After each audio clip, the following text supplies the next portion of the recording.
adalah gembalaku, takkan kekurangan aku. Ia membaringkan aku di padang berumput hijau. Saudara yang terkasih di dalam Kristus, selamat pagi. Salam jumpa lagi dalam Sabda Siap Saji, Kamis 28 Desember 2023, di mana kita merayakan pesta kanak-kanak suci martir. Marilah berdoa dalam nama Bapa, Putra, dan Roh Kudus. Amin. Salam para martir suci yang laksana bunga wangi, gugur dihempaskan taufan, dibunuh menjadi kurban. Demi Kristus kamu tewas, dibantai raja yang ganas. Hati kami sungguh pilu bila mengingat nasibmu. Belum lagi kamu tahu akan ini akan itu, sudah menjadi pahlawan bermahkota kemartiran. Mulialah Engkau ya Tuhan yang lahir dari perawan, serta Bapa dan Roh Suci, mulialah kekal abadi.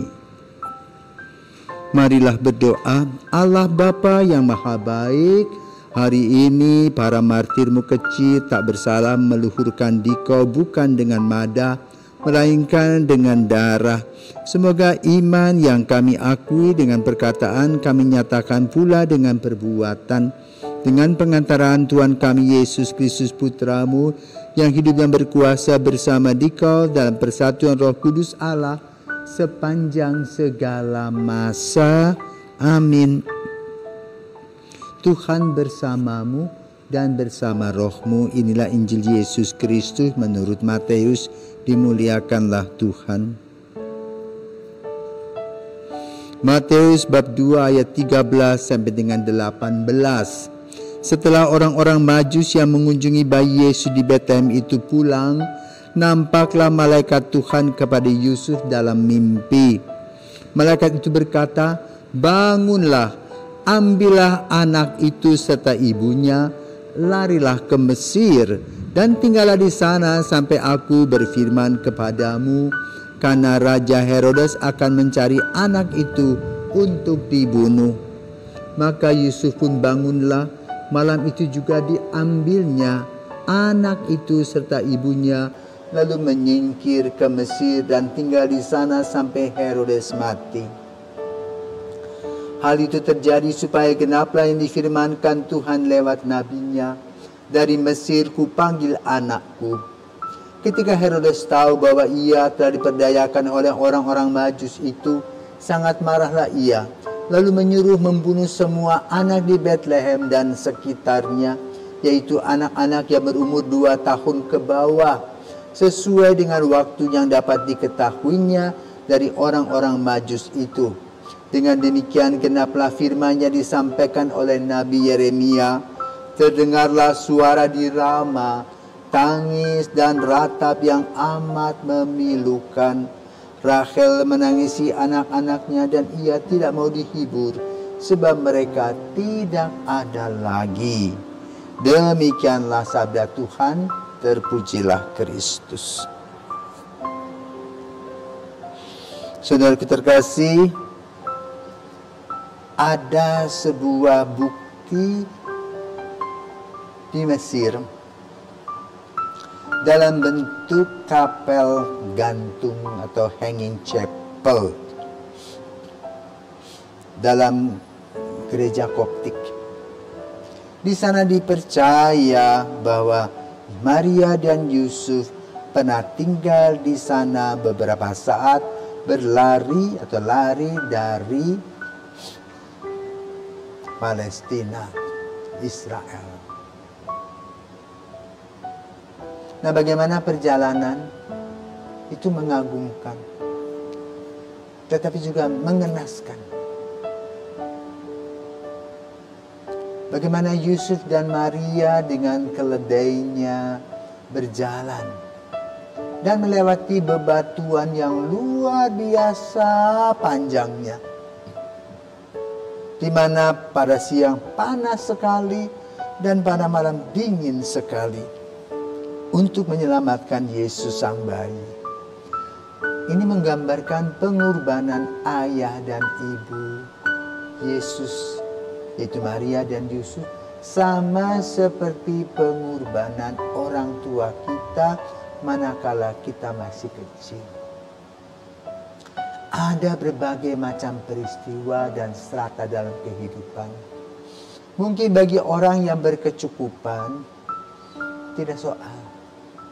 Tapi bagi mereka yang tidak mempunyai, apalagi tidak punya air susu setengah mati, itu mempengaruhi pertumbuhan bayi.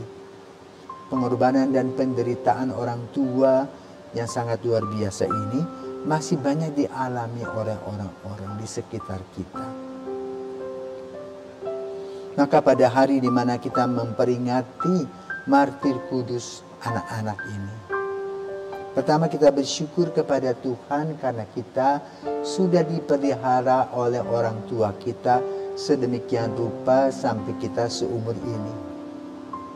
Maka kita harus mengucap syukur dan berterima kasih kepada orang tua, di mana pada saat ini sebagian orang tua sudah masuk usia yang senja usur, di mana anak dan cucunya sudah menjadi besar dan sudah bisa mengisi hidupnya. Maka seperti Putra Sirak mengatakan, "Hei anak, ketika orang tua menjadi tua, tolong perhatikan mereka." Jadi boleh katakan usaha timbal balik. Kepergian Maria dan Yusuf dari Nazaret tentu mengejutkan. Kenapa? Santo Yusuf dan Santa Maria mempunyai intuisi yang tajam tentang hari esok Yesus. Mereka adalah seorang visioner, maka mereka melihat gejala-gejala yang ada, dan kemudian dari gejala-gejala itu mereka mengambil keputusan untuk meninggalkan Nazaret atau Bethlehem. Untuk apa? Keselamatan Yesus. Kembali kepada peranan orang tua. Ketika kita menjadi orang tua, maka kita diberikan oleh Tuhan tanggung jawab. Baik secara imani, di mana anak-anak harus dididik dan juga diarahkan menjadi seorang Katolik yang baik. Kedua, secara moral, anak-anak harus hidup dalam kejujuran, kedisiplinan, tahu yang benar dan yang salah. Maka kita mempersiapkan anak-anak itu untuk menjadi dirinya sendiri yang takut akan Allah. Nah, secara jasmani, kita sebagai orang tua mempersiapkan apa yang diperlukan anak-anak dengan kerja keras. Maka sebagai orang tua harus bijaksana. Jangan sampai kita mempunyai sebuah kebiasaan gali lubang tutup lubang sehingga hidup kita tidak pernah beres. Karena itu perlu menabung. Jangan sampai dapat uang langsung dihabiskan. Tapi ada orang-orang tertentu yang memang harus habis. Kalau tidak habis itu gatal. Kita belajar supaya paling kurang dengan pertimbangan kita mempersiapkan juga pendidikan anak. Yang tidak perlu, nggak usah digunakan, nggak usah dipakai uang itu. Karena uang itu tergantung pada kita masing-masing. Yusuf dan Maria seorang yang bijaksana, yang mengatur segala sesuatunya untuk rumah tangga, sehingga berkecukupan. Bukan kaya, tapi cukup. Maka mari saudaraku terkasih, melalui peristiwa di mana kita mengalami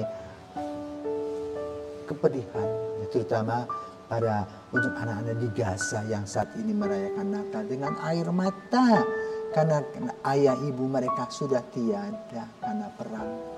Semoga dalam doa Natal ini kita berdoa supaya semua orang sadar bahwa hidup ini satu kali dan hidup ini adalah anugerah dan kesempatan yang Tuhan berikan begitu indah.